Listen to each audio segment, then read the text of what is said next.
Hey, welcome to the Razzle Dazzle Show, a podcast where we make connections through the lens of video games and all things pop culture. I'm your host, Jared, and our guest today is Nick Wozniak. Woz is an art master and founding partner of Yacht Club Games based in Southern California. Previously, he worked at WayForward, where he met the group of people that would later form the foundation of Yacht Club Games. While there, he worked on games like Double Dragon Neon, Blood Rain Betrayal, Smurfs the Movie 2, the video game, Barbie and the Three Musketeers, and Ultramotion Fitness, among others. Woz learned pixel art on the job while at WayForward and used it to propel him into the exciting world of independent development when he and a group of 4 other peers from WayForward left to create the hit sensation Shovel Knight. Because of the enormous over-promising and weak self-control, Shovel Knight stayed in production years after it was released to create free DLC games, the last of which was called King of Cards and came out alongside Shovel Knight Showdown in December of 2019. Since then, he's been working on a secret 3D project and Mina the Hollower, which should be ready to ship any moment now if Woz would stop doing podcasts and media interviews.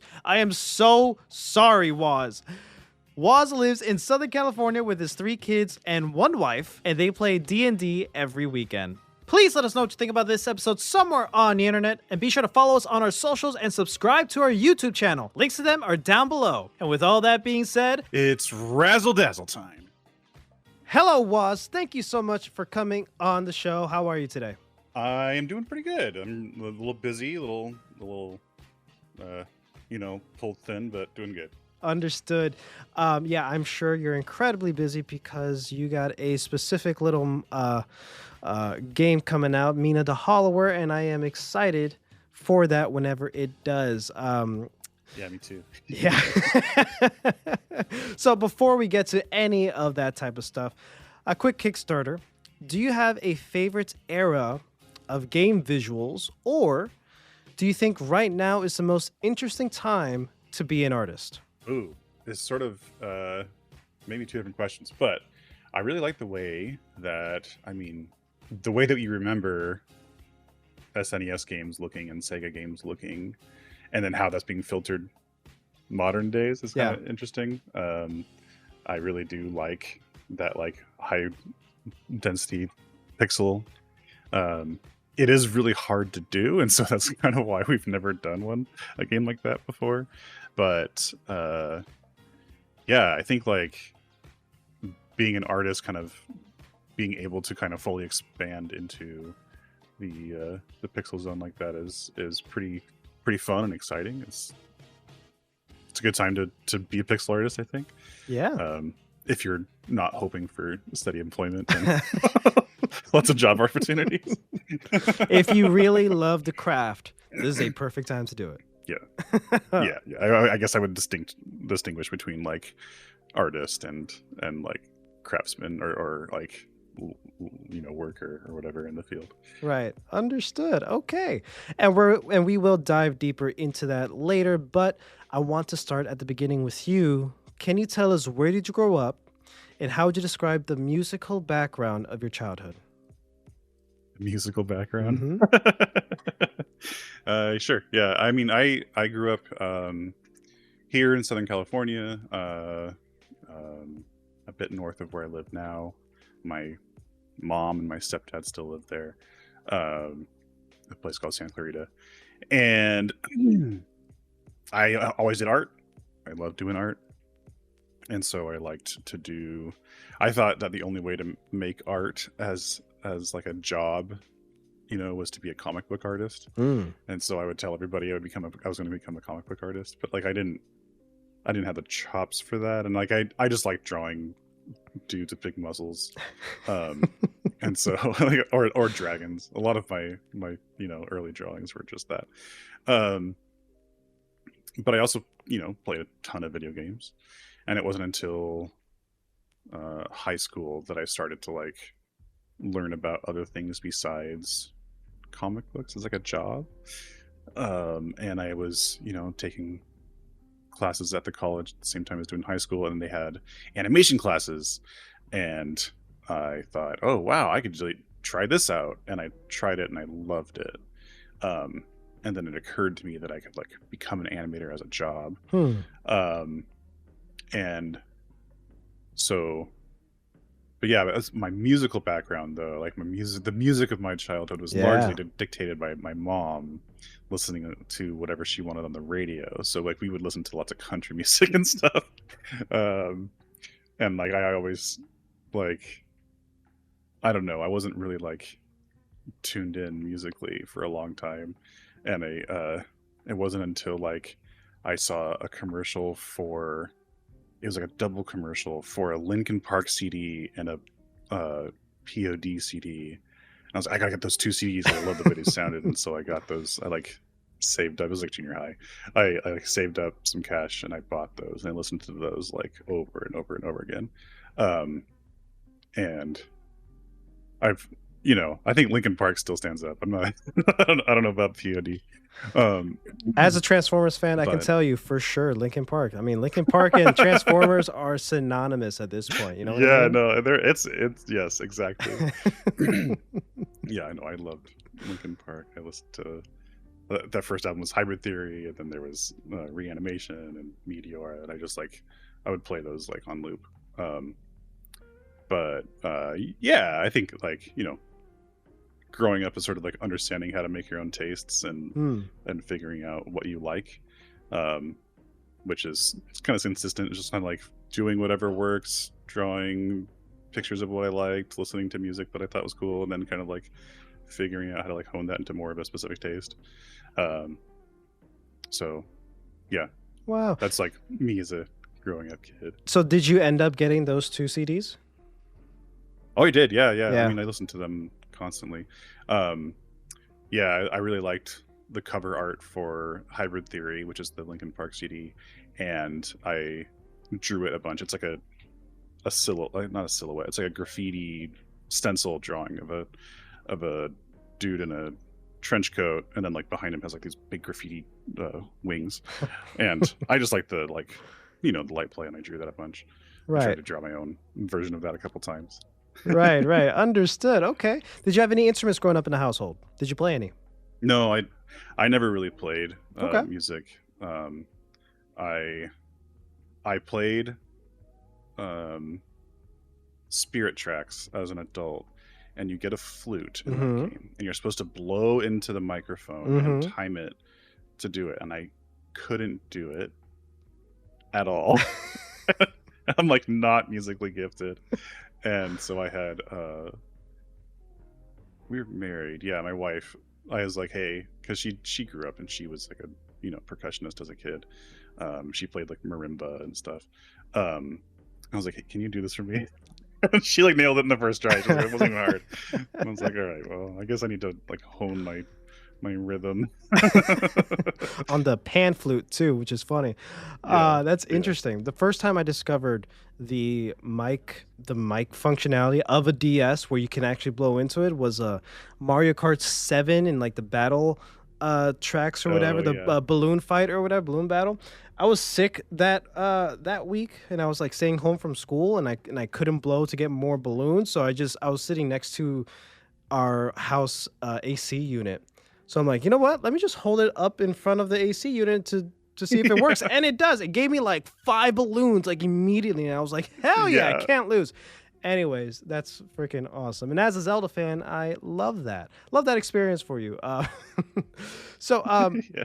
would you say Linkin Park was the first band or musician that really got your attention when you were young? Yeah, I think so. I think when I was listening to country music with my mom, Ah. I would often ask if the guy we were listening to, like whoever the singer was, if I thought that was if that was Garth Brooks, because I just like couldn't differentiate them. I just like, is that Garth Brooks? And she's like, no, this is whoever. Right. I just knew the one name, and so I didn't really like have ownership of that taste, right? And yeah, so it wasn't until I think like Linkin Park is probably and POD, and then what was the other? Oh, I listened to that Evanescence album a lot. Mm. That was a little bit later, and then yeah, I just had a bunch, and I would have like 10 CDs, and I had a CD player, and I would just play those all in loop, and so yeah, very like specific focused Right. musical experience. Understood. And I'm assuming that like stayed consistent throughout your life. So that was like how high school went, just because like that was pre Napster and LimeWire. Like up until then, I was like, CDs were the only thing you could get, and I didn't really have a job, and so like I would save money from whatever things I was doing, and so once it was post 2000s. I'm in I graduated high school in 2004, and so and I don't remember exactly when the Napster LimeWire stuff was happening. That's like I think around 2005. It's right around the time that YouTube started. So like up until then, I was just kind of like I had those CDs, but after that, I downloaded a bunch through those unscrupulous web services. Somebody like helped me get into an old, I think it's still active, but a very secretive music sharing site called what.cd that later turned into Oink. And like I was downloading all kinds of stuff. So yeah, a lot of like my music branches out from there and becomes very much like entwined with piracy. Understood. Okay. Well, this next question requires a bit of context, so please bear with me. Like I mentioned before recording, I am a producer and audio engineer for an NPR PBS station here in Southwest Florida. And we have this other show called 3 Song Stories where we tell people's biography through music. The guests will come in and they'll pick 3 songs that every time they listen to these songs, they immediately get transported back to a time and place that they have a significant story associated with it. It could be anything. It could be a funny little anecdote. It could be something serious, something like very important to their lives, whatever. I want to ask you off the top of your head, do you have one song story you're willing to share? I guess one of... Now I'm forgetting which song it was, but one of the things that happened when I was, before I was dating my wife, I was into her and I wanted to hang out with her. And I remembered that I was coming home from work. It was like late at night. I worked until like 10. And so I was talking to her on the phone and she's like, hey, do you want to hang out? Like, let's, it's late, but like we can, watch a movie or whatever. And I was like, oh, sure. And so I immediately just turned my car around and drove to her house. And I remembered what was playing at the time was an Alanis Morissette song, and then it became sort of like a song that we both liked a lot for that same reason. Ellen, You Already Won Me Over by Alanis Morissette. I thought it was yeah, right. It wasn't. I was like, I thought it might have been like ironic, but that like seems too like cynical. And yeah, that was sort of like, I don't know why that became so prominent in our relationship. That was like a song that we both were drawn to because of that moment. And that was sort of like a turning point from like, I feel like going from just like, she's cool to like, oh, she's like someone I want to date and stuff. So then later we dated, then we got married, and now she's over there. Wow. You've already won me over in spite of me, and don't be How does that song fit into your life today? It doesn't. I forgot. Like I said, I forgot about it. So I don't know. I feel like I'm music is like not a major focus for my life, despite always like being on the background. But it is like they're part. I do like it. It has like certain key points that stand out to me in my life. Right. Yeah, that Alanis Morissette song is probably the most like tied to a specific event. Yeah. Yeah, we should listen to that again. Well, thank you so much for sharing that. I really appreciate it. Yeah. So now shifting gears a bit from music to now games, I want to know what was the first video game you've ever owned that was yours? So,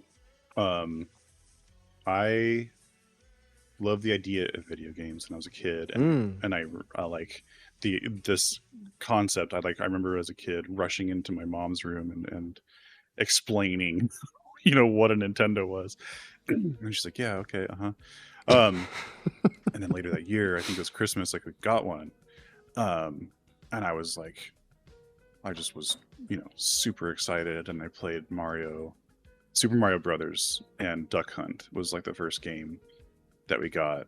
The That 2-in-1 came with it, and yeah, Yeah. and I played that for forever, and then my dad, he like did made some deal with a neighbor, and I was like, basically I was just pulled in after this deal had already been made. I was 6 or whatever, and the neighbor's like, "Hey, I'll give you, according to the deal with your dad, I'll give you these 3 good games or these 6 okay games." And I was like, "I want the 6 games." He was like, "All right." And so he just gave me a bundle of games that he obviously didn't like, but I would play those, and among those were like, this is like before I think it was earlier than 6, because I remember not being able to really read, and so I played this game Guardian Legend a lot, which is about this. It's the first level is you're a spaceship, and then when you get to where you're going, you transform into an anime girl, and I remember like not comprehending that she was an anime girl and just like thinking that it was like more robot. Like I didn't, like my brain just like didn't put 2 and 2 together, Right. to the point where like I played it again much later in life, with a more fully functioned eyes, and I was like, I don't remember the girl part, but I remember like all the walking around.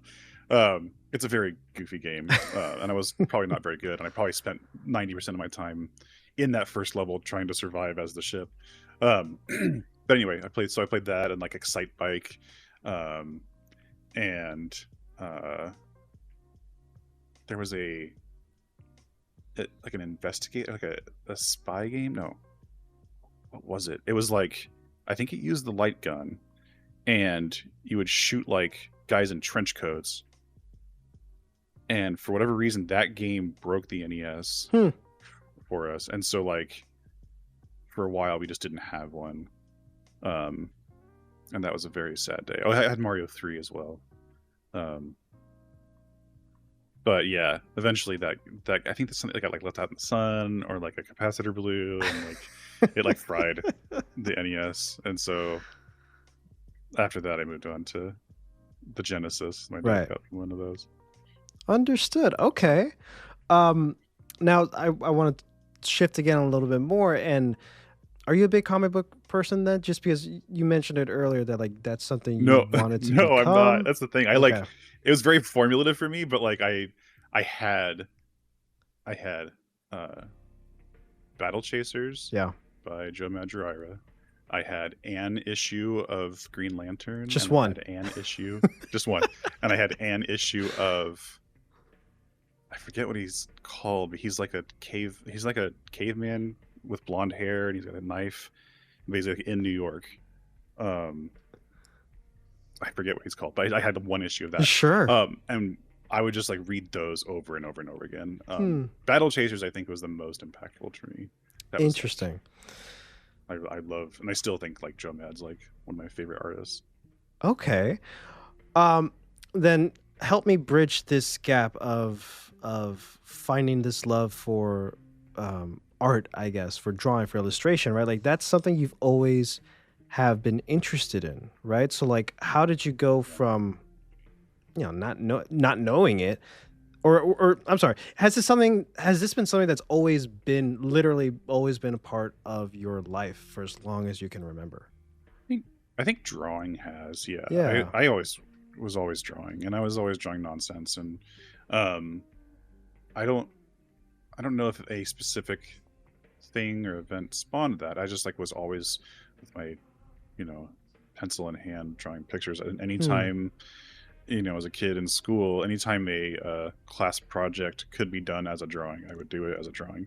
And sometimes even when they wanted it to be a writing project, I would do it as a drawing. I can remember like turning in my very detailed drawing of like a ship, and the teacher being like, "What is this?" It's a Titanic. It's for our oral report of the Titanic. Yeah, pretty much. I mean, it was like a like I wrote out like what the pieces were and stuff, like the rigging and the yard arm and all that. Like I like described very much in detail what the boat was, and I based it on some model that I had. But like, I just remember the teacher like being like, "Okay, like thanks." And so yeah, I was always like trying to do draw as much as I could. There's a lot of times where I would spend, my mom would I would spend time with my mom where she was working or whatever, and I had to come along for whatever reason, and I would just sit there with big reams of paper and just draw on those. My mom worked at a church, and like they had an old dot matrix printer, and so I had, for anybody who's listening and has no idea what that is, it's paper where it's a printer where all of the paper is connected via perforated edges, and on the edges of the paper on the left and right are these like holes. It's like a strip of paper. It's like there's a lot of perforation. And it would like, basically those holes were used to mechanically move the paper through the printer. Right. And it's very old. It was old technology, in the 90s when I was looking at it. But they just had a bunch of these reams of dot matrix paper that they either weren't using or had printed poorly or whatever. And so I can remember just like having drawings, like getting 30 pages of, this big weird paper and just filling it with stupid doodles. And I would draw pictures with my friends and ideas of monsters and things. And yeah, just I was always drawing. Wow. I wasn't playing video games, I was drawing. Wow. So how long do you think it took you to find your own like artistic style, your own vision? I don't know, and I don't know if like I have a really strong style. I think like what I try to do is just kind of like what I'm making, and so like I for a while I was kind of always chasing that. I had this like in early schools, elementary, whatever, I was just doodling. And then around junior high and high school, I discovered like Dragon Ball Z. And so I was like, maybe I can make anime, and I would just draw the most awful anime. And I never felt like I had like a good grasp on the styles. Right. And that's something I was going to ask you next. Like were any shows or cartoons like also an influence? Oh yeah. I mean, tons. I would watch, like I said, Dragon Ball Z. I drew myself as a Dragon Ball Z character, fighting Gohan, and I remember like being way into it and then realizing like how kind of weird it was and like hiding that drawing and not showing anybody. And I guess like there was a lot of anime that I would watch. I also liked the after school animations. There was the Mighty Ducks had this show that was they were like alien ducks fighting other aliens, where Tim Curry played like this alien that looked like Satan. Yeah. And they had big robots and stuff, and I didn't like that they were ducks. Everything else was cool. And so I would draw like robots and monsters from like that kind of thought. And I watched, gargoyles and Power Rangers and stuff, and I mean, that's not animated, but still, I'd like, would drop monsters as if they were giant things, giant kaiju. Understood. Okay, that's really freaking cool. So, like, you were more of a Disney kid then, growing up, if anything. Yeah, I think so. I definitely had a lot of like, yeah. I mean, one summer I watched Aladdin back to back so often that I could, and I can't do it now, but I could recite the entire script from start to finish, to the point where I went to a friend of mine lived on the street. She could play the piano, and she had the Aladdin songbook. Sick. And so I stood next to her while she played, and I would do the lines from the movie, and then she would play the songs, and then we would sing the songs together, and then I would do the lines and tell her like what to say too. And so like we went through, I don't know if like her mom let us go through the whole movie, but I definitely was like able to. I know I wouldn't have let my kids do that, like poorly sing, and They probably let you go up until Never Had a Friend Like Me, and they're like, okay, yeah, that's great. Thank okay, you. yeah, great, yeah, okay, go home now. Yeah. I love that so much. Oh my god. Okay.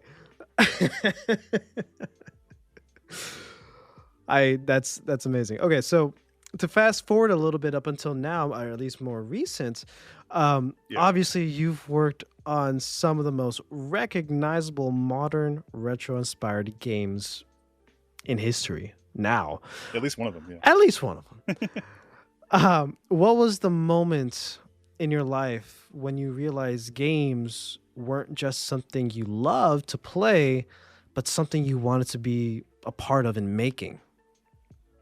So in college, I went to school. Like I said, I learned animation in high school. Right. And then I discovered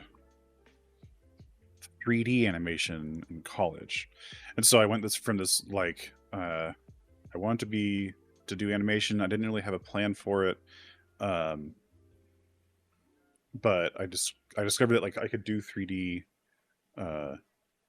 and I did it well. I had a lot of fun, but when was this class? Okay, there's a timeline of things that happened. So I learned 3D, and I was doing that for a little bit, and then I went to Cal State LA, and I went there because my now wife, girlfriend at the time, she had gotten a full ride there, and they were pretty cheap for me to go to, and so I was just like, I'll just go to college there, and like we can hang out. I really didn't have a plan. I was taking business classes, but then I realized they had a 3D program, so I went back to 3D and I studied that. But like, all I have to say is I was studying 3D animation. We took a tour of an animation productions company called Film Roman, and they were working on the Edward Norton Hulk movie at the time. And Wow. they had some. I don't know if they were doing all of the CG, but they were doing some shots, and I was cool. Like I'll see like what being a 3D animator is like. And I remember walking into the building, and they were like, "Yeah, let's show you around." And then they took us through like some offices, and then they took us to just I don't even know how to describe it. It was but I'll try. It was a theater that all of the chairs had been removed, and so that like you're in the Auditorium. like the flattest part of the theater. Yeah, basically an auditorium.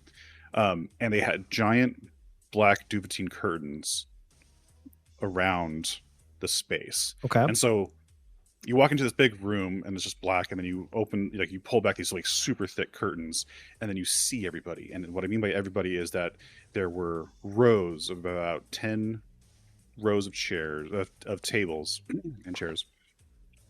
And they were just butted up next to each other, and people were just lined up in rows like sardines.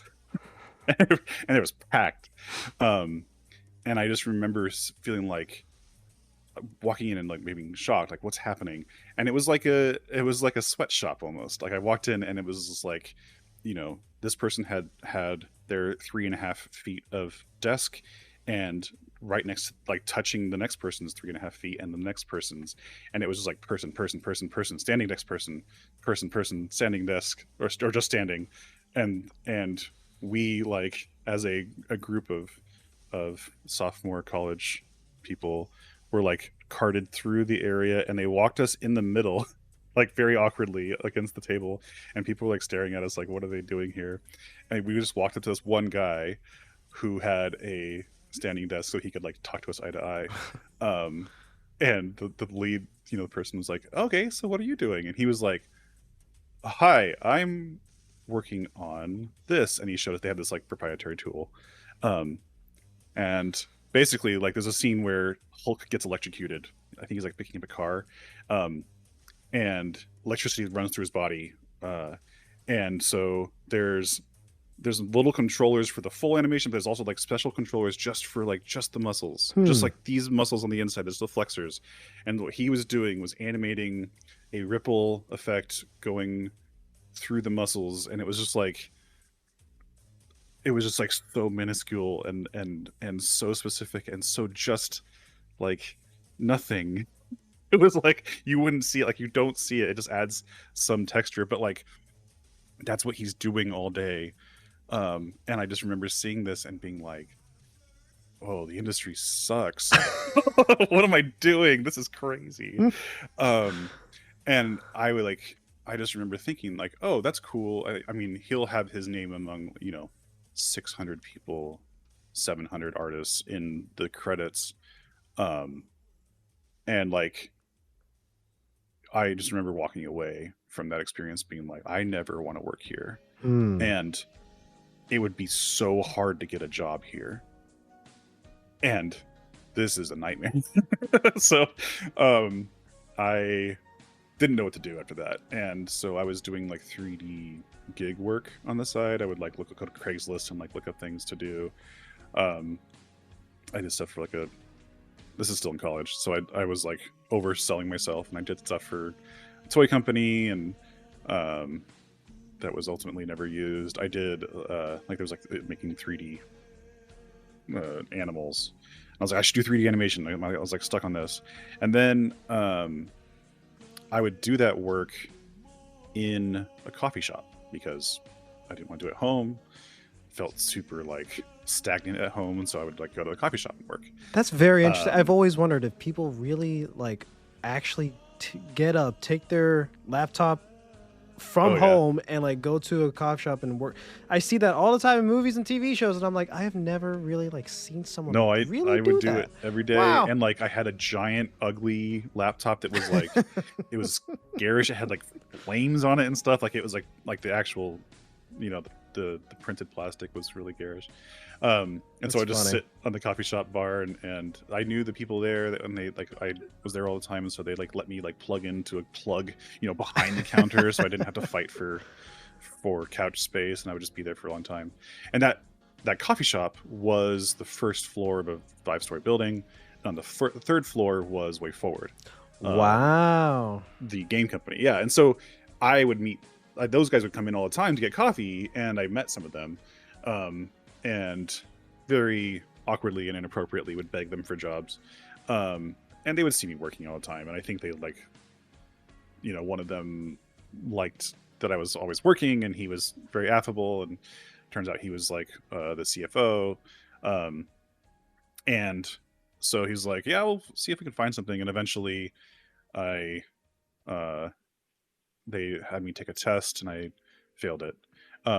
And then they had me take a pixel art test, and I was like, "Oh, what's pixel art?" And I failed that test. Yeah. And then eventually they were like, he like was like, he's rooting for me. I don't know, because he made so many opportunities for me. He's like, well, we have this game that's being made in Flash, which is what Adobe Animate is now. I was like, oh, I know Flash. I had taken like a class, and Right. I had done well in it. But, I'm like, certified. yeah. And he's like, okay, well, let's try you out. And so, but by that time they had moved. So I started at Way Forward doing Flash animation stuff, Right. just like asset handling. And I was in a big warehouse at that time, and I was just like, my first week there, they were like, knowing. Then I didn't know what to expect. Knowing now what was happening is that like I understand that they or the John made that happen for me, but they didn't have a plan after that. He was just like, all right, well, Matt will figure it out. Matt was my supervisor. Yeah. Matt went on vacation the next week, and so it was like definitely not a coordinated effort. I was like, What do I do? I'll keep working. I'll keep coming in. And they were like, and they were surprised I had still done that. And they were like, okay, well, I guess we should keep paying you for the hours that you worked. And I was like, okay, cool. But looking back on it now, it's like, they didn't want me to work there. But eventually I wormed my way in there, and I made myself very reliable and effective. And so I got my foot in the door and really pushed. to the point where like I was very effective. Yeah. Yeah, it was it's not a replicable like this is how you get into the industry kind Well, of story. Well, I was about to say I'm glad you already told a story because through the various interviews I've watched and listened of yours, you told that story a few times, and I absolutely love and resonate with that so much because that's kind of how I got started at the NPR PBS station I'm working at. Really? Yeah, while I was getting my degree in journalism, I had to take a course, an internship course, to get like all the credits I needed, and all the internships that are like on a list that the school provides or whatever. None of it interested me, and I was already Yeah. like what year 2 of this show already. So I'm like I'm talking to my professor. Him and I know each other. He knows like I like old school type of music. Like Motown and stuff like that. Michael Jackson, Prince. He knows that I have an interest in audio production because of this show. He was like, you know what? I know of this radio station who has his other podcast called Three Song Stories that they might take you on as an intern. I'm like, okay. Interview, they accepted me. It was only supposed to be for the summer semester, but after that, they never kicked me out. I never left. I just kept coming. And like half a year later, I got hired on as a part-time employee. About a year later, I'm now like a full-time salary employee, full-time producer for an NPR PBS station. That's so like cool. That's great. I resonate with that so hard. Was like you have no idea, just shimmying, you're just forcing your way in there, like making yourself invaluable, dude. Like that's yeah. I know exactly what that means. And for you doing it with Way Forward now, like Way Forward is a big indie company, very popular. It is one of my, if not, yeah, it's one of my favorite indie game studios. Shantae is probably my third or fourth top 5 gaming franchises ever. And I first started with Risky's Revenge, which I know you've worked on. Hey. That was my Yeah, I first worked a little bit. Shantae game, and I That's fell in awesome. love with it. Anyways, all that to say is like I totally resonate with how you guys started in your industry, and also I just love that it's one of my favorite companies, one of my favorite games that you've worked on, and I'll touch upon that, gush a little bit more about that in a second. But before we get there, you starting off at Way Forward is already a big accomplishment now, right? Even looking back at the time, and then leaving that, you and a few others leaving Way Forward and starting your own company, Yacht Club Games, and making another revolutionary video game for the ages, right? Like, I want to know that with all these retro-inspired games coming out around the same time or even after, I mean, you guys were a pioneer of this wave. Retro-inspired games walk a weird line between nostalgia and originality. How do you personally avoid making something that just feels like imitation instead of evolution, if that makes sense? I think it's a concerted effort not to do things just because they were done a certain way. Right. And it comes down to just like finding out what actually is fun and actually works. And it helps that I think everybody at Yacht Club is really good at and has a really strong design sensibility. We have a very like a gameplay first ethos, which is a little scary to say, but like basically it just comes down to like that's what we prioritize, and I think that's like what we take away from those games. The error that we like are referencing, there like cutscenes weren't really a thing, and it wasn't the goal of a video game wasn't to tell a story necessarily. It was like to present a fun interaction and fun mechanics, and the story kind of came from the world that you're building. Like I love Zelda, and I love like Link's Awakening and Link to the Past are some of my favorites. But I know that like that narrative is really not super engaging. Like it's not, you can't like read a book of that. Like if you put all the text together, that wouldn't be a very exciting book. Right. But what's cool is it's a world that's presented to you. It's a bunch of like fun interactions. It's a bunch of cute characters that you like want to root for, and it doesn't need to be a really complicated narrative. It can be just a fairy tale-esque scenario. And so like that sense of like world building and kind of creating a fun world to explore, I think is like where we've all kind of landed in terms of like what we like to do. And finding people with like your sensibilities is difficult. And so I feel very, very fortunate that, yeah, I mean, like I got a job in a very fortunate way. I found these guys that are like really on the same page with me in terms of like our tastes, and we're all like very competent. You know, I just feel like all the dominoes had to fall in a line for that to work. Yeah. And so I feel just like coming out of this like very, very lucky overall. And all of this started by you going to a specific coffee shop every day. Yeah. It was called Java and Jazz. Wow. Imagine you went to Starbucks, man. Imagine. Like everything would have been different, you know? That's amazing. Yeah, definitely. I love that. So when fans connect with something you worked on, and obviously a lot of fans have connected with things you worked on, Shovel Knight, and already with Mina the Hollower, even if as of recording hasn't released yet, there's a lot of people already like foaming at the mouth to get their hands on it. It becomes part of their livelihood, their childhood, even their identity. When did it first hit you that something you helped create mattered to people like that? I think when we took it to PAX the first time. PAX is a big industry event. It's where a bunch of announcements are made, and there's a bunch of you know, it's not, I don't know if it's as big as it used to be, but it's still like a big deal. Right. And at the time it was like the biggest thing to get into. Anyway, we had lines of players. But every time a kid would come up and play it, I felt like the thing that I'm making has value.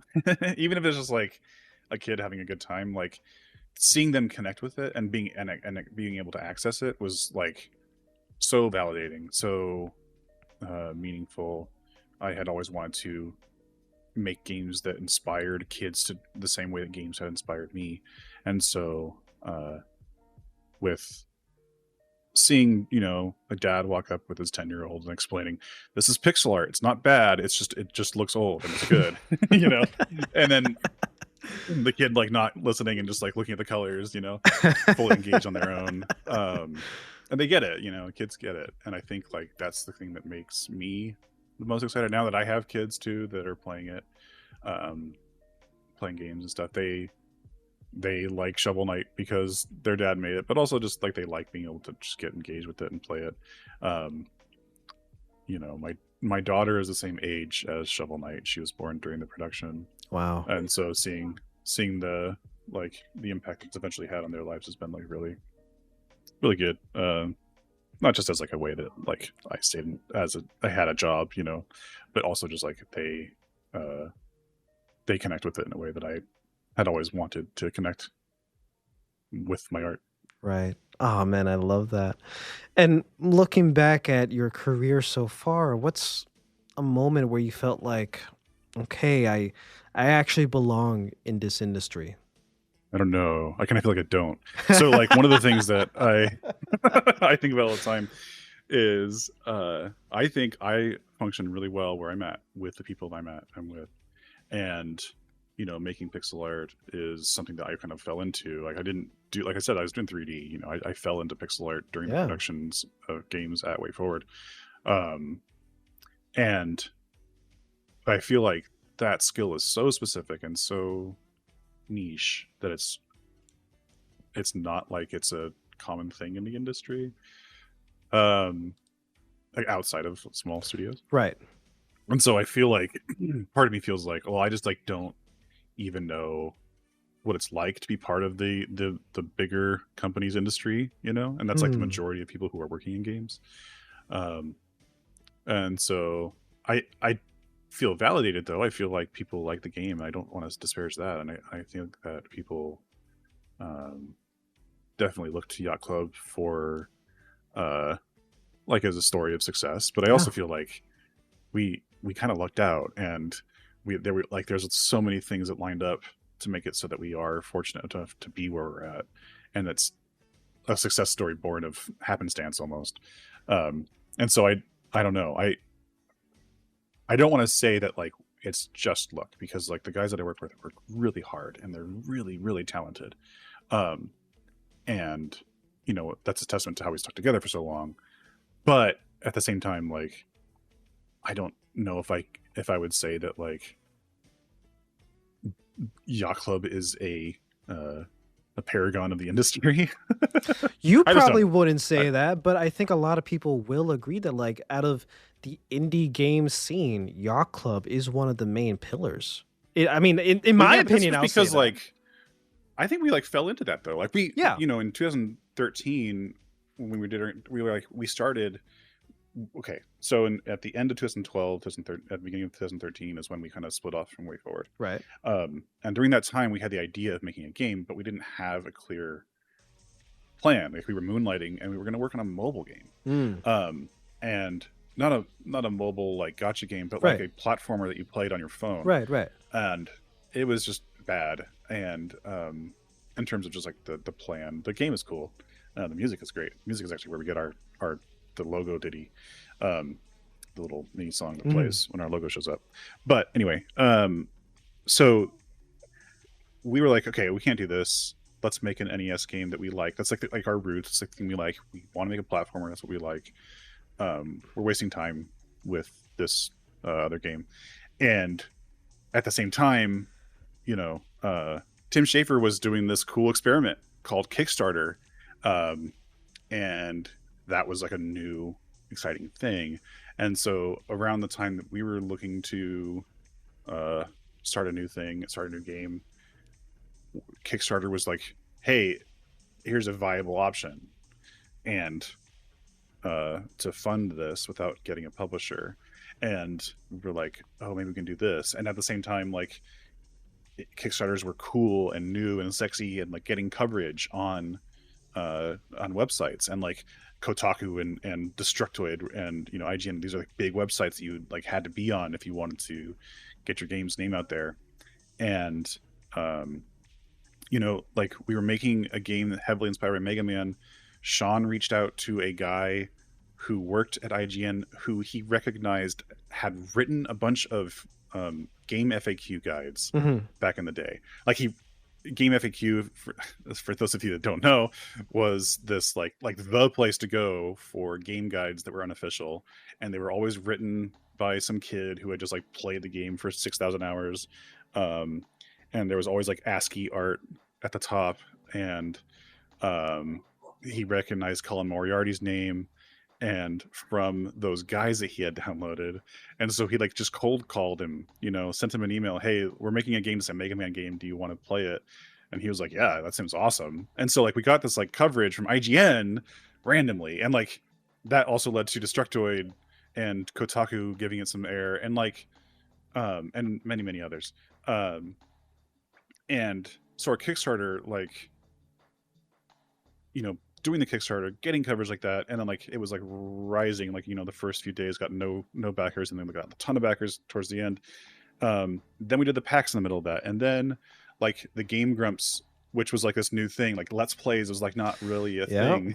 Yeah. And so it was like all of these confluence of factors, like PAX becoming popular, gameplay, Game Grumps, and just Let's Plays in general becoming popular, Kickstarter still being relevant and still being covered. It was like a month after our Kickstarter was closed that all the websites were like, we're no longer covering Kickstarters. We're like, all right, well, we just made it in, you know. we're no longer like but that's just like totally fortunate luck. Like if we had just come out like a month later, 2 months later, like none of that would have happened. And so it's hard to say that like we earned it, because it just like happened. Like even when like during this time, Nintendo also was like, hey, we want to push the indie scene and we're going to use you to do it. We're like, okay, great, thanks, Damon, like the guy who's doing it. You know, at the same time, like there hadn't been a Mega Man game. Like Mega Man 9 was the last one that had to come out, and there hadn't been one for many years, and before that many years. And so like, you know, Mega Man communities were talking about Shovel Knight. And so anyway, I just think like it's hard to take ownership of any of that, Right. because we had no control over that. That's just luck and providence. Like that's just like way out of our control. Right place, right Um, time, right circumstances. Absolutely. Wow. Yeah. So I feel like Yacht Club is like a product of its time, which is actually like kind of nerve wracking because we can't replicate that. And so like Mina is like in the spot where it's like we don't have that same like confluence of luck, Mm-hmm. working for us. We just have our Reputation? name recognition Yeah. and reputation. Yeah. Yeah. So overall, I'm pretty nervous of how Mina's going to go. I mean, the game is great. I love it. It's fun. It's just like I don't even know. I Right. like we started from a position of ignorance, kind of fell into success, and now we have a lot less ignorance, but still not like, I don't know if there's like a guru and how to make a video game Right. company work these days, but it's definitely not us. I understand. Obviously, I played the Mina demo in preparation for Sandy Gordon's episode when he was on the show. Like I said, I'm a Zelda fan. I'm wearing a Zelda Yeah. shirt. I love Zelda so much that playing Mina is like coming home. It's coming home right after an evening of trick or treating, right? Because that's the vibe, and I absolutely love it. Like Yeah, everything about totally. like it's very Oracle of Ages and Seasons, and I love everything that I've experienced so far. So I can tell you, for one thing, I am super excited for Mina. But my point is, like, you guys have already made something that people are going to keep talking about for years to come. It's almost been like what? Almost 2 decades of Shovel Knight, right? Like, are we coming No, up just one. just 1 decade? Yeah, we're 2014 was the 14. release. of Oh, the right, original. right. God, like we just passed a decade of Shovel Knight, and it's still being talked about. It's still being shared, and it still holds like this spotlight over it, and it's well deserved because of how well it's made and how much love just a small indie team put into it because they love these types of games. It connects so many people together from their shared love of this style of games, this genre of this new way of playing the older style-esque games. It's amazing. The things you guys do, man, or things you guys have done and are doing is incredible. Like you attacked NES, now you're attacking Game Boy Color, and like I'm excited to see like where else you guys are gonna go, because it matters, man. Like what you guys do matters, and I think the results of that are obvious now. Even with you specifically, was like you started with Way Forward, you started on some of their beginning early franchises like Shantae, man. Like that's big now. Even though it's still kind of niche, it's kind of more popular. Just as an example, I just think that the things you, Sandy, and everybody else at Yacht Club Games does is incredible. And I'm not just trying to blow smoke just because you're here, you're on the show. I'm not just saying this to be nice. I actually mean this, because you guys paved a way for so many other indie creators now. That so many other indie creators that I know that have also been on the show. Like you guys have paved the way for them, and it's freaking awesome of all the things you guys are doing. Well, I appreciate that, and I like being part of the story of smaller creators having a voice out there, and I really am thankful to be part of the overall narrative of what video games are in the industry right now. But yeah, I'm just seeing what the next chapter for that is, and hoping that it goes well for us. Yeah. Just to talk a little bit about Mina, I know as of recording it's not out yet. There's only so much you can say, but I hope by the time this episode release, we're very close to the release of Mina, or if not after the launch, let's see. But I do want to ask, like, what do you hope players take away from the overall experience? So I think that and yes, spring release, it's happening. Hey. We're like, it is so close. I think one of the things that, like, one of the few things that's still preventing us from Is this going podcast. gold, as they say, is this podcast. No, is there's like a slowdown issue that we're trying to track down. And we think we have it, but it's a little elusive on the Switch. And I'm sure that when the game releases, there will be bugs that people find. It's always, man, it's so annoying. But we are like, everybody is just playtesting. Everybody is just playing the game multiple times. All the new game pluses, trying those out and things. And so, I think like, it just feels like so imminent and so ready to go. But in terms of like what I want the players to walk away from this, and like what the experience will mean to players, I don't know. I think like what we tried to do with Shovel Knight, and what we're trying to do here, is sort of like be both a faithful adaptation of the genre, and like, you know, with Shovel Knight, we always described it as being like, it's a game that sits on the shelf with your other NES games, because we wanted it to feel like you have these memories of like Mario 3 and Super Mario World and you know, Excite Bike, and also Shovel Knight, and like it's just like in a Castlevania, like it's just like in there, you know. And I think the same thing here is that like, you know, you played your Game Boy Color experience. So much of the Game Boy Color experience for me though was in a car, right, or like, you know, right, like under the covers, with your little light, like, yeah. So it's not exactly like I that's not going to be the thing, right? But like, maybe, you know, people have this on their Switch, it's still kind of portable. But I think like the same feeling though, of like exploring a fun world and learning cute weird characters, and doing so in a like very accessible way. And I hope that like people are surprised at how big everything is, and how like how much there is to see, and how many like weird character interactions there are.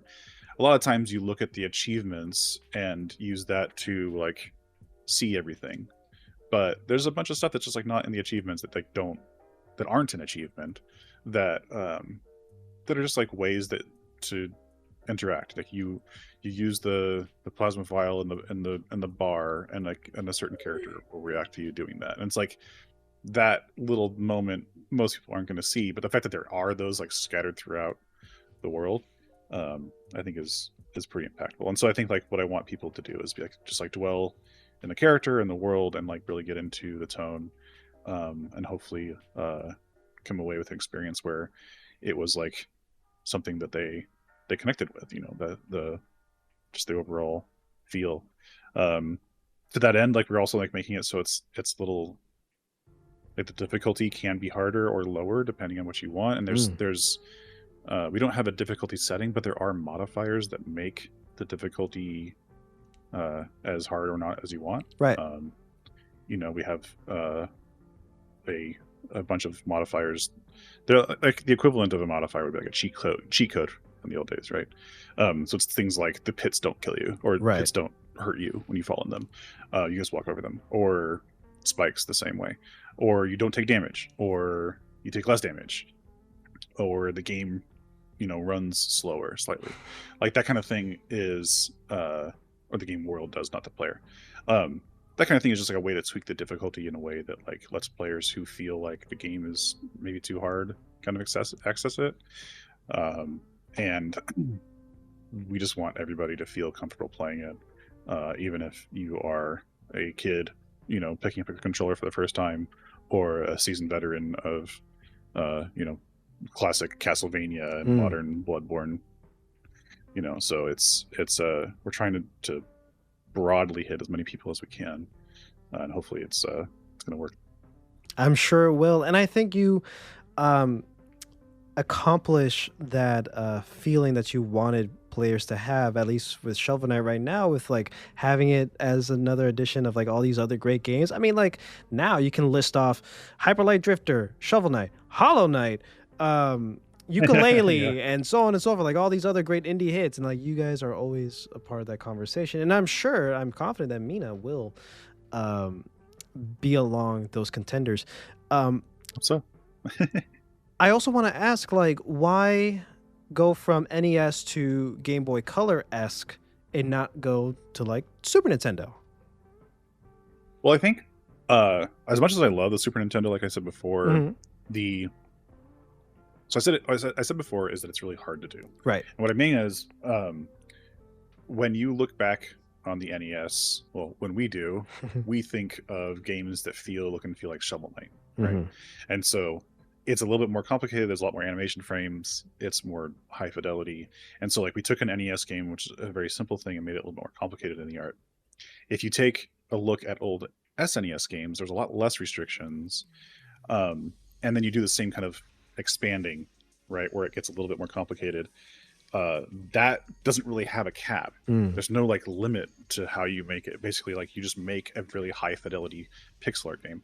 A lot of people, when they think of Super Nintendo games, they think of a game like Symphony of the Night, which was a PlayStation game, right? Like it's a super high fidelity, or like Metal Slug, Right. you know.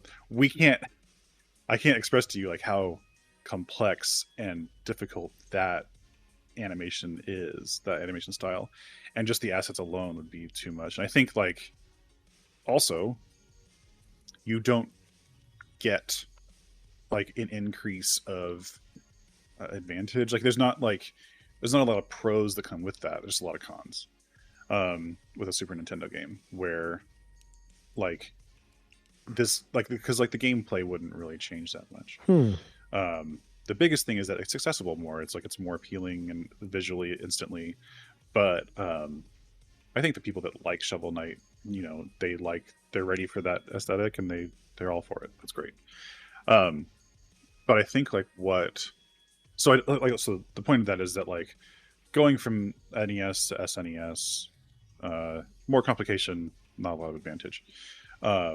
Making a bigger leap, like doing a 3D game and having it be more of a retro 3D game, might be more viable. But going to Game Boy Color was interesting for us because we had the same questions of like, should this be higher fidelity? Should we just do the exact same thing? And Game Boy Color is such a specific set of rules and feelings that we felt like we could do the same kind of thing we did with Shovel Knight, where it feels restricted and contained, and therefore has its own style, and also has a limit on how complex the asset creation process can be. You know, sprites can only have 4 colors, including transparency, is a huge restriction and huge change of pace. And so you don't think about how much time extra colors can actually mean. But it has a huge impact. And so, you know, going after the Game Boy Color was a way for us to kind of extend that same mentality of doing things efficiently and quickly, but also making them feel authentic and beautiful. So that's all that to say is, you know, high fidelity pixel art is hard. and I don't know. Well, I mean, like, what do you think of when you think of high fidelity? Like, I think of like Blasphemous, Right. Like modern games, right? Blasphemous, Hyper Light Drifter, Gestalt, Hyper Light Drifter. There's all kinds of examples of like the pixel art being representative of just like enormous amounts of effort. Right. You know, and we've already spent way too much time on this game. If we had done it in a SNES style or high fidelity pixel art style, it would be wouldn't be out for another 10 years. Understood. Well, like I said, I am absolutely stoked and looking forward to this, as I'm sure so many other people are. And I do just want to say, like, again, thank you so much for, like, you know, taking the time or taking the chance in your life to take certain opportunities, make certain choices that led you down to this path and connecting so many people, man. That's what it's all about. Video games help connect us, helps bring us together. And Shovel Knight, Mina, it's doing all of that. And that's thanks in part to you, Waz. So Yeah, in part. that's awesome, man. I appreciate that. Now let's get into the speed round where I'm going to ask you a bunch of silly random questions and we're going to see how you do. You ready? Okay. I am as ready as I was. If you were the final boss in a video game, what would your title be? Just Ganondorf. Like everything that he is. So I play Smash Brothers and that's the only character I play. Understood. So I think of myself as just Ganondorf. Is there any reference of you within Mina that you can tease? There was, but it got taken out. I had my name in as a little. It was dumb, and I'm glad it was taken out. But if it basically like when two tiles collided, it said my name. But it was not supposed to. I was mostly wondering if people would find it as a visual onomatopoeia, like Waz. No, it was in katakana, so like you didn't necessarily notice. It was like all the noise of the ground pattern looks like this, and then when like these 4 tiles lined up, it said Uozu. That's so funny. I love that. But it's gone. So, what would your boss theme music be? And you can choose any song from anywhere. Boss theme music. Oh, so if I said I'm Ganondorf, that just means that like whatever the most epic, like orchestral, violent, dark, with maybe some synth in there, because I like synthwave a lot. So, yeah. Favorite Zelda game? Toss up between Link's Awakening, Link to the Past, but I think Link's Awakening, just because of how I love how dense and carefully crafted everything is in that game. It feels like it's a big world, but it's like really tiny when you actually look at it. Very condensed. Yeah. Yes. Love it. My favorite is the Minish Cap. Kind of for the similar reason of like, yeah, it's a small game, but like there's also a lot to it. I love it. Yeah, totally. If you were a superhero, what would your name be and what powers would you have? I think my name would just be Waz, and I would lie or teleport. I think teleport. I'm sorry, you said... I think mostly selfish. You said lie? No, fly. Fly. Oh, okay. Powers of deception. Lying. Lying is a superpower, but too many people have access to it. Yeah. No, I think teleporting, but it's mostly selfish. I don't want to save anybody necessarily. I really just want to go places that nobody is and just chill. Yeah. Yeah. Get away from everyone, skip the traffic, skip the airport lines, just go to your happy place. Just like happy place, literally. See things that no one has seen in 1,000 years. Just like teleport to some like rural ancient place and just chill there. Love it. And soak it in. If you can live in the world of your favorite childhood show, movie, or game, which one would it be and why? All the worlds of the show, movies, and games that I played or watched were terrifying. Because it was like monsters and demons and giant ducks. Giant callback. Now you can't cut that part out. Giant ducks at the like end the Mighty of all Ducks. of that. That's so funny. Man, I don't know. I think Comic Zone was is it Comic Zone? The game where you like teleport into different video games. I would want to play a VR game like that. That sounds the was it Genesis game? Yeah. Yeah, I know exactly what you're talking about. Wow. Talk about 90s, man. No, not Comic Zone. Not Comic Zone. No. I'm sorry.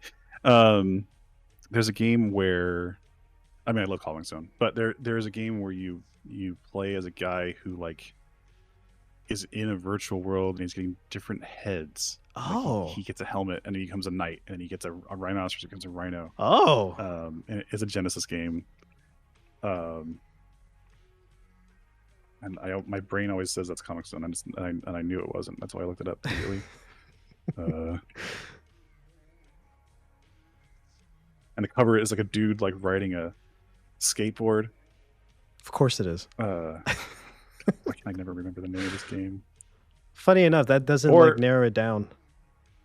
I know. Kid Chameleon. That's what I was thinking. Wow. Kid Chameleon. Kid Chameleon. I played a lot of. I just love like the idea of being all those different things in a weird, wacky world. That's hilarious. Which character from your childhood favorite show, movie, or game would you most like to have as a friend in real life? As a friend, Yeah. I mean, like I said, when I was a kid, I drew me and Gohan, like adult Gohan, not adult, well, I guess he was an adult, yeah, young adult Gohan hanging out and fighting. So maybe that would be my answer. I love it. If you could attend any fictional event, for example, the Ewok celebration in Star Wars Return of the Jedi, which one would it be and why? Fictional event. I love Lord of the Rings, and so maybe like that scene where everybody bows to the hobbits at the end of Return of the King. Yeah. Really cool. I don't know why I thought of that at first, but yeah. Yeah. Awesome. What would your 14-year-old self think of who you are today? I think my 14-year-old self was pretty confused, but because he had all these ideas of what was cool and what he wanted to do. But yeah, I'd hope he'd be impressed and like excited that like I'm using art the way that I wanted to. Love it. Well, it is now time for you to recommend 3 people that you'll share this episode with whenever it comes out that you think they'd be a good guest on the show, and if you can help me get them on the show. Oh, sure. Yeah, I mean, you have such a strong music focus. I feel like Jake Kaufman would be a good contact to make. He's the composer for all of our music, and he also comes from Way Forward. He wrote the music for the original Shantae. Sick. He's the best in the industry. He goes by Vert online. He's really great. Bannon might be good. Bannon Rudis. He's the director at Way Forward of River City Girls. Sick. And he does a bunch of indie stuff too. He's really awesome. Well, I don't want to spoil anything, I guess, but like he does stuff that just like he's always like working on some project that's always impressive. Yeah. Shantae and River City Girls are my top 2, man, for Way Forward. Okay. Yeah, I had the voice of Kyoko on the show not so long ago, Kira Buckland, and I've also had Megan McDuffie on the show. Okay, so yeah, you're in it. Bannon's also like I'm surprised that Sandy didn't recommend these 2 already, because they're like Bannon and Sandy are good friends, and like Jake works with us. Yeah. Who else would be good? Yeah, then I guess I can recommend my friend Jordan. He's working on a game. Like I said, I did a bunch of stuff for it too. It's called Auto in the Ancient Worlds. It's a game where you play as it's heavily inspired by Mega Man and Shovel Knight and Castlevania. Sick. And you go into different fairy tales and as a platformer, so you are going to different fairy tales and interacting with the characters there, and then fighting a boss from there. But they're weird fairy tales. There's the Cherry Princess story, and which is from some European thing, and go to Egypt and you fight Osiris, and then you go to Ireland and you fight this ancient Dracula guy, and it looks like Shovel Knight because I did a lot of the background art. So I love that. So it might be cool to talk to Jordan. Yeah, man. I appreciate all of this. Of course, I want to talk to each and every one of them, so let's do what we can to get them on the show. Thank you for that. Do you have any final thoughts? One of the things that I've been thinking about a lot, and this is maybe bigger than just a final thought, love it, is that the value. Okay, so if you're listening to this as an artist or an upcoming pixel artist, or want to be want to get into the industry, or you already are, one of the things that has been really hard for me is seeing the art I make as just a job, and seeing all the stuff that I do as just a way to produce money, as the value that I offer is because it is so monetized and it is so tied to a paycheck that it has its value exclusively as a source of revenue. And so, one of the ways of breaking away from that and trying not to do that is I've been drawing in my sketchbook every day. And I don't post it online, and I don't intend to sell it, and I don't intend to leverage it. It's a way for me to to connect with the thing that like I started with, is like expressing myself as art. And it also is a practical, it's a way for me to like, I draw the events that happen in my D&D campaign with my kids. And so it's like, it's a thing that I think about all the time. I bring it with me everywhere I go. And it has been like one of the biggest ways in which I have kind of separated, divorced the idea of like money making game assets and art. Because I've never really thought of myself as like, when I'm making the pixel art and like making assets, that doesn't feel like art to me as much as like I pour myself into it. And I've only felt like I'm being an artist when I'm doing it for myself or my family. So that's a thing that's just been on my mind a lot. And I don't know if that's like a thing that really translates well, but that's what I'm thinking about.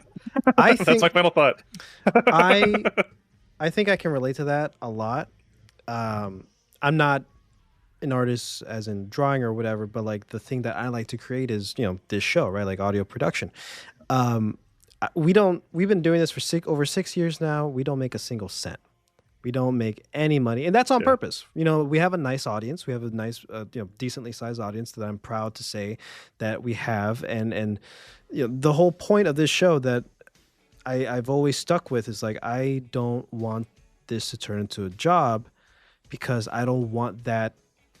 I don't want this thing that's supposed to be fun to just turn into work. I don't want to be worrying about algorithms and like, oh, I need to get the next biggest voice actor or celebrity or whatever on the show to like draw in numbers. Like, no, that is so stressful and like literally just chasing the trends and clickbaiting. All like that's not what I want to do here. Like, what I want is to have authentic conversations with amazing creators like yourself, where we get to connect through the lens of video games and pop culture. Like I mentioned, like that's the whole point. The whole point is to showcase all these things that we love and like realize that, man, we even like people from two sides of the country, I'm on the East Coast, you're on the West Coast, like even we can still become friends because of our shared interest in video games, in movies, in books, in comics, whatever. It could be anything,